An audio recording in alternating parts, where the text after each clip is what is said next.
Hello, my name's Jodie Bond, and I'm the author of the Vagabond King trilogy. I am here today to talk to you about the first book in the trilogy, The Vagabond King. This was released by Parthian Books last year.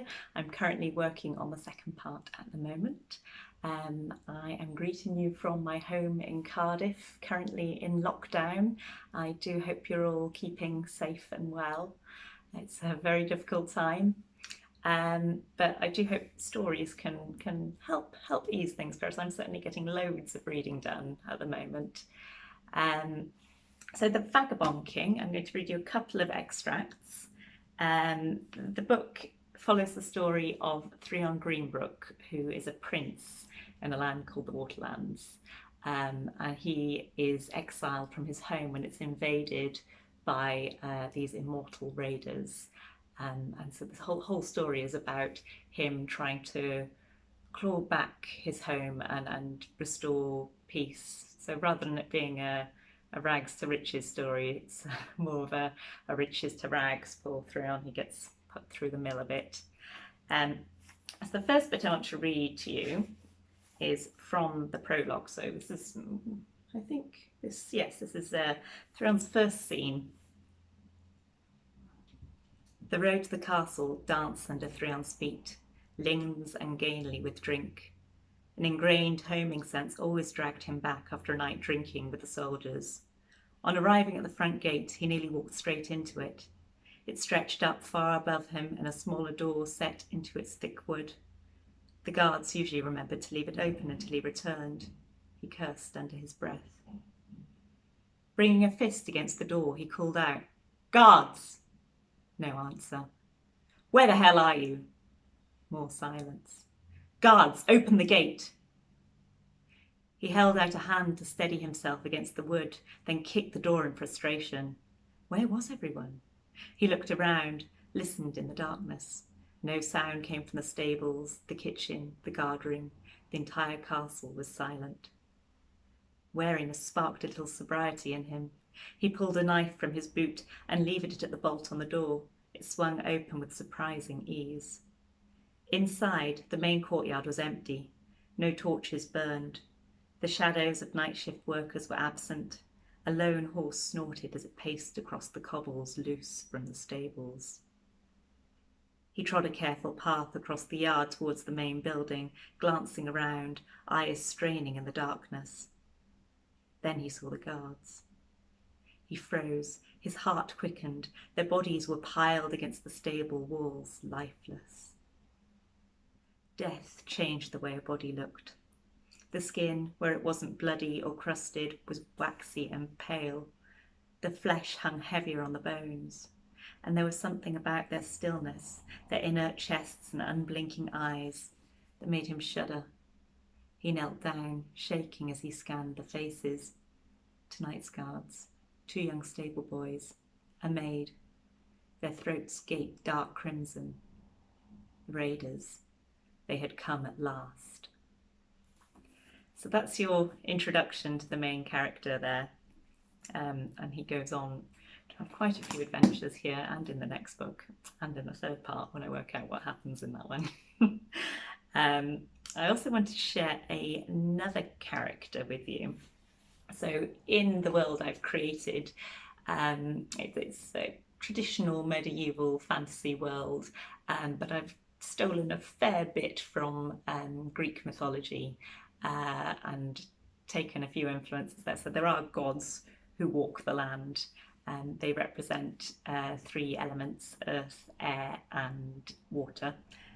So, things in the atmosphere change. It might get a bit cloudier when the sky god is not very happy, or you might see an earthquake when the earth god is a bit displeased. This section here, we are introduced to one of the gods for the first time. So what do you need to know here?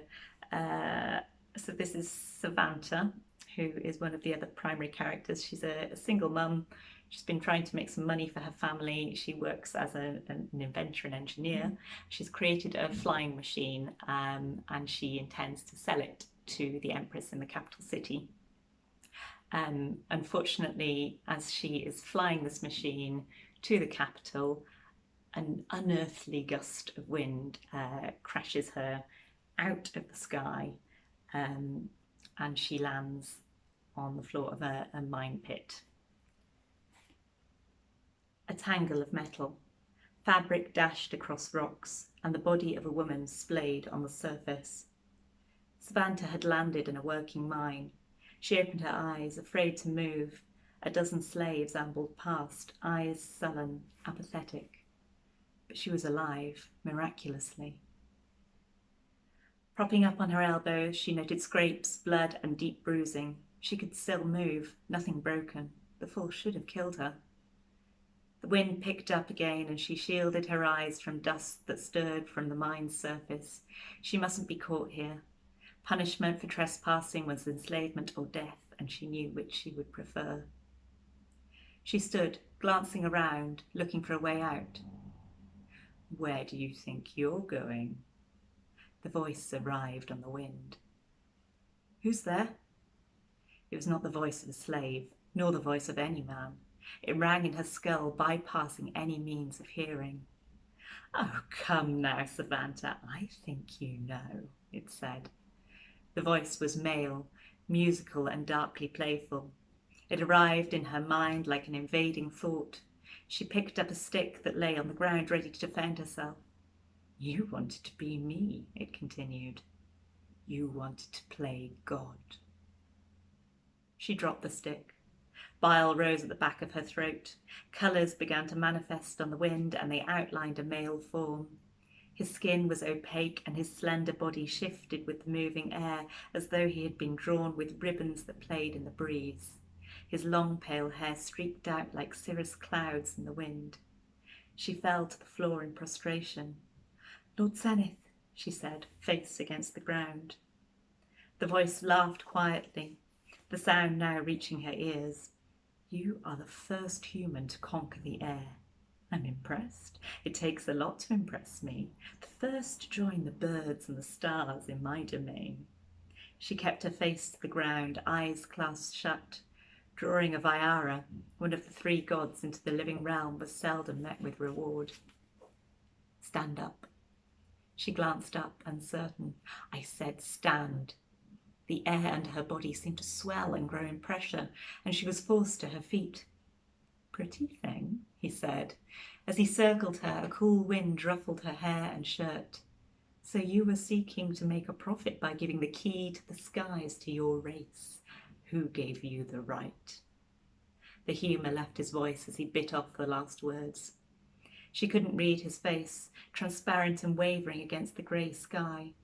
She wanted to say something, to ask for forgiveness, to beg for mercy, but no words came. "I am the canopy above, the night and the day, the air you breathe. And what are you? A peasant from Tanit with no deference for the gods who keep this world. You dared to defy the natural order." Tears streamed down her face. Her body shook. She wanted to run but found herself immobile. Zenith stopped circling and moved closer. He stood several feet taller, and his pupilless eyes bore down on her. "You want to know what I'm going to do next?" A cruel smile played on his lips. "I can see the anticipation is killing you." He reached a hand forward, and she saw it slide through her chest. She more than saw it. His translucent fingers disappeared under her skin. Her insides froze, and she felt pressure on her organs as he twisted his fingers around them. The breath was squeezed from her lungs, and a dreadful sickness filled her. His hand pushed to the back of her chest, and she could feel his palm between her shoulder blades. "Wait for it," he teased.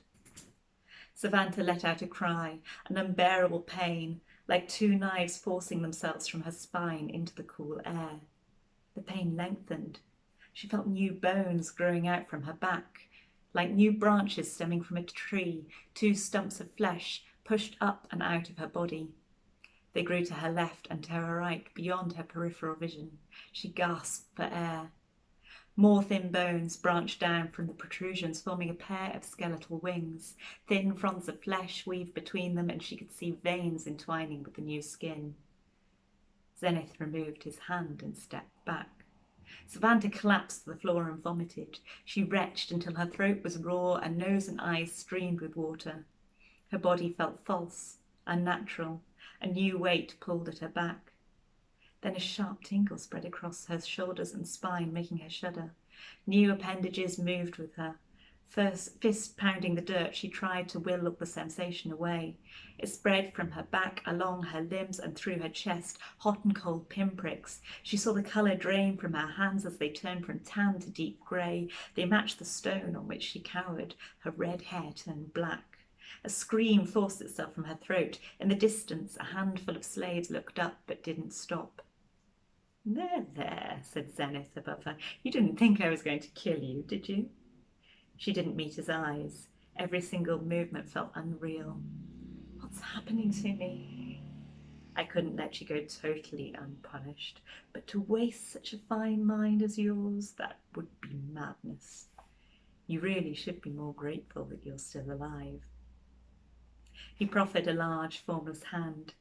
She daren't offend him now and went to take it, surprised to find it solid and warm like flesh. He pulled her to her feet. Two large bat-like wings framed her small body, her skin now the colour of slate.